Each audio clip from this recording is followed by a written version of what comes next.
যোৱাকালি যিটো টায়াৰত মানে জুই লাগিছিল, বিস্ফোৰণ হৈছিল, ইয়াৰ ফলত চৌদিশে আতংকিত এটা পৰিৱেশ সৃষ্টি হৈছিল। আৰু এই ঘটনা হোৱাৰ লগে লগে যেতিয়া মই খবৰটো পাইছোঁ, লগে লগে মাননীয় কেন্দ্ৰীয় পেট্ৰলিয়াম মন্ত্ৰী ধৰ্মেন্দ্ৰ প্ৰধান ডাঙৰীয়াৰ সৈতে মই বাৰ্তালাপ কৰোঁ। আৰু লগতে তেখেতৰ সৈতে মই ভিডিঅ' কনফাৰেন্সৰ যোগেদিও অইল ইণ্ডিয়াৰ মুৰব্বীসকলক লগত লৈ যিসকল কেনেডিয়ান এক্সপাৰ্ট ছিংগাপুৰৰ পৰা আহিছে তেখেতসকলৰ লগতো বাৰ্তালাপ হয়। আৰু এই সন্দৰ্ভত মাননীয় পেট্ৰলিয়াম মন্ত্ৰী ডাঙৰীয়াই এই কথাটো নিশ্চিত কৰিছে যে সকলো ধৰণৰ ক্ষতিগ্ৰস্ত ৰাইজক সকলো ধৰণৰ সহযোগিতা আগবঢ়োৱা হ'ব আৰু যেনেধৰণে ক্ষতি হৈছে তেনেধৰণে ক্ষতিপূৰণো দিয়া হ'ব। আৰু আমি অসম চৰকাৰৰ তৰফৰ পৰা ততাতৈয়াকৈ তেখেতসকলক সেই যিটো আতংকিত পৰিৱেশ বা সেই অৱস্থাৰ পৰা তেখেতসকলক পৰিত্ৰাণ দিয়াৰ নিমিত্তে আমি নিৰাপদ স্থানত তেখেতসকলক থাকিবৰ বাবে এটা ব্যৱস্থা প্ৰদান কৰিলোঁ আৰু প্ৰায় 7-8টা তাত ৰিলিফ কেম্প নিৰ্মাণ কৰা হ'ল। গতিকে আজিৰ তাৰিখত যিটো মই খবৰ পাইছোঁ, এতিয়া জুই শিখা পূৰ্বতে যেনেধৰণে বৃদ্ধি পাইছিল এতিয়া ই সংকুচিত হৈছে। যাই কি নহওক, আমি আশা ৰাখিছোঁ যে এক্সপাৰ্টসকলক লৈ অইল ইণ্ডিয়া ONGC সকলোৱে মিলি ততাতৈয়াকৈ যুদ্ধকালীন দৃষ্টিভংগীৰে যাতে এই সমস্যাৰ সমাধানৰ তেখেতসকলে ব্যৱস্থা কৰে।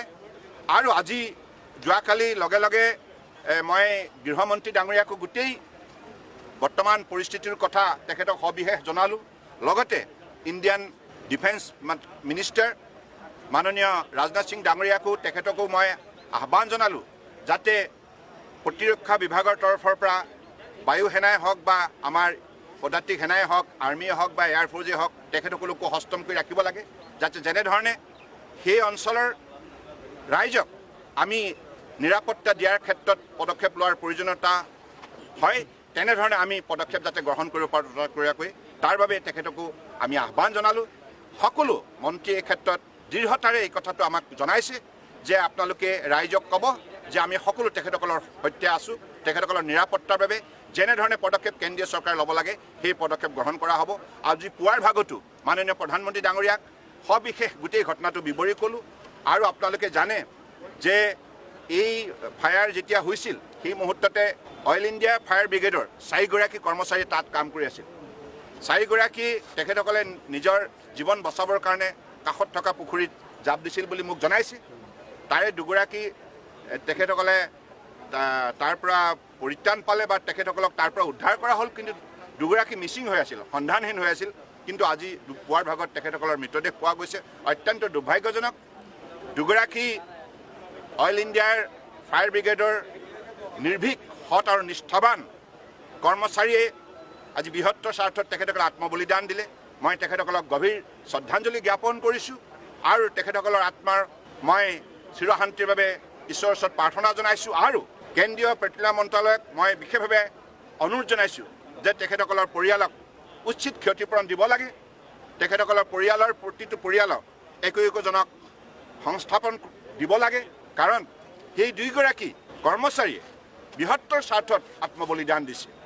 সেই 2গৰাকী অসমীয়া সন্তান, গতিকে তেখেতসকলৰ পৰিয়ালে যাতে মৰ্যাদা সহকাৰে আগন্তুক দিনত জীয়াই থাকিব পাৰে ইয়াৰ প্ৰতি দায়িত্ব গ্ৰহণ কৰাৰ বাবে মই কেন্দ্ৰীয় পেট্ৰলিয়াম মন্ত্ৰালয়ত মই বিশেষভাৱে অনুৰোধ জনাইছোঁ। চন্দ্ৰমোহন পাটোৱাৰী ডাঙৰীয়াই তিনিচুকীয়া গৈ পাইছে আৰু তিনিচুকীয়াত তেখেতে জিলা প্ৰশাসন, DIG লগতে অইল ইণ্ডিয়াৰ CMD সকলো জ্যেষ্ঠ বিষয়াৰ লগতে তাৰ স্থানীয় যিসকল আমাৰ পৰম শ্ৰদ্ধাৰ বিভিন্ন সংগঠনৰ নেতৃস্থানীয় ব্যক্তি আছে সকলোৰে সৈতে তেখেতে আলাপ আলোচনা কৰিব। আৰু আমাৰ লক্ষ্য হৈছে যাতে সেই বাগজান অঞ্চলত বসবাস কৰা প্ৰতিটো ক্ষতিগ্ৰস্ত পৰিয়ালক যাতে নিৰাপত্তা নিশ্চিত কৰিব পৰা যায় আৰু উচিত ক্ষতিপূৰণ দিব পৰা যায়। এই ক্ষেত্ৰতে আগন্তুক দিনত ৰাজ্য চৰকাৰে দৃঢ়তাৰে কাম কৰিব আৰু অসম চৰকাৰ, কেন্দ্ৰীয় চৰকাৰে যৌথভাৱে ক্ষতিগ্ৰস্ত ৰাইজক এই ক্ষেত্ৰত সকলো ধৰণৰ আমি ক্ষতিপূৰণ দিয়াৰ কামত আত্মনিয়োগ কৰিম। কেনেডিয়ান এক্সপাৰ্টবিলাকে যোৱাকালি কথা পাতোঁতে কৈছে যে আমি তেখেতসকল কনফিডেণ্ট। তেখেতসকলে কৈছে যে এই সমস্যাটো আমি সমাধান কৰিব পাৰিম, কিন্তু কিছু সময় লাগিব।